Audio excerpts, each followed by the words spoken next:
Your professional mask may be costing you the promotion, not because you are not capable, because you have become so good at looking fine that nobody can see what you actually think, what you actually need, or what you are ready for. And if you are always the calm one, the useful one, the agreeable one, this may be why you feel undervalued. Most professionals do not become invisible because they lack talent. They become invisible because they make themselves easy to manage. They say yes before they think. They hide frustration. They avoid disagreement. They do extra work without explaining the cost.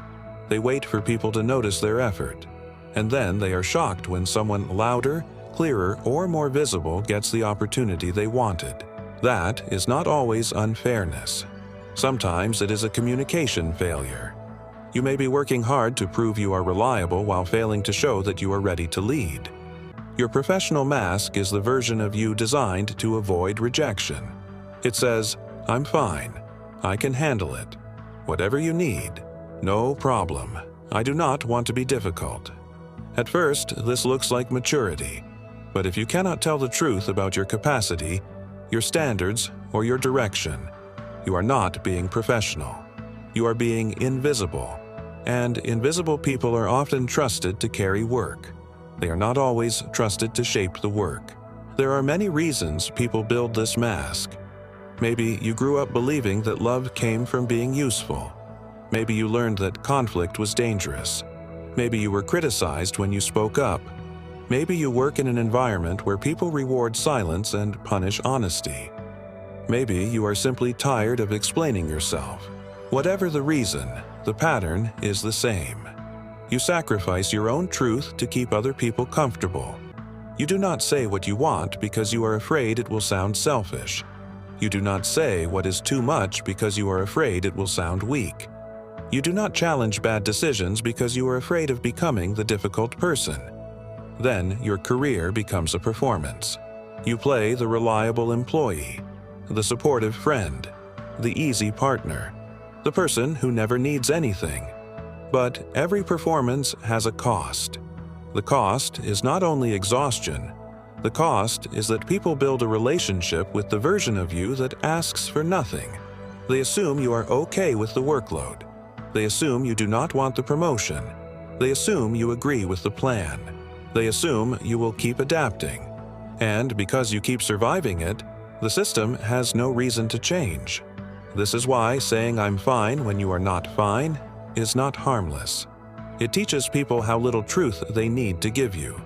This is where I disagree with the advice. Fake it until you make it. No. Do not fake a life you do not have. Do not fake confidence that hides a lack of preparation. Do not fake agreement to avoid discomfort. And do not fake being okay in a situation that is costing you your health, your future, or your self-respect. Here is the better rule. Practice it until you become it. Practice the sentence you are scared to say. Practice asking for clarity. Practice saying no without apologizing for existing. Practice sharing an honest professional opinion. Practice being visible before you feel fully ready. That is how confidence becomes real. Not through performance, through repetition. Now, strategic vulnerability is not oversharing. It is not telling your manager every private detail of your life. It is not turning a meeting into therapy. Strategic vulnerability is controlled honesty. It is giving people enough truth to understand your capacity, your values, and your ambitions. For example, instead of saying, "Sure, I will take it," say, "I can take this on, but it means the other priority will move." Which outcome should come first? Instead of saying, "I'm fine," say, "I want to do good work here, but the current pace is not sustainable. We need to decide what gets reduced." Instead of waiting for a promotion discussion to appear by magic, say, "I want to move toward more strategic responsibility. What evidence would you need to see from me?" That is not emotional weakness. That is adult communication. Here is your action for this week. Take 10 minutes and answer these 3 questions. Question 1. Where am I performing fine when I am not fine? Do not give yourself a polished answer. Name the meeting. Name the person. Name the commitment. Name the situation. Question 2. What am I trying to prevent by wearing this mask? Rejection, conflict, disappointment, being seen as selfish, losing people who only like the version of you that has no needs? Question 3. What is one honest professional sentence I can say this week?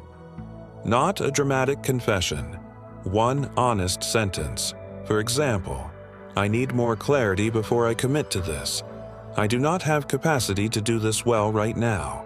I disagree with this direction, and here is why. I want to discuss what growth could look like for me here. You do not need to become colder. You do not need to become louder than everyone else.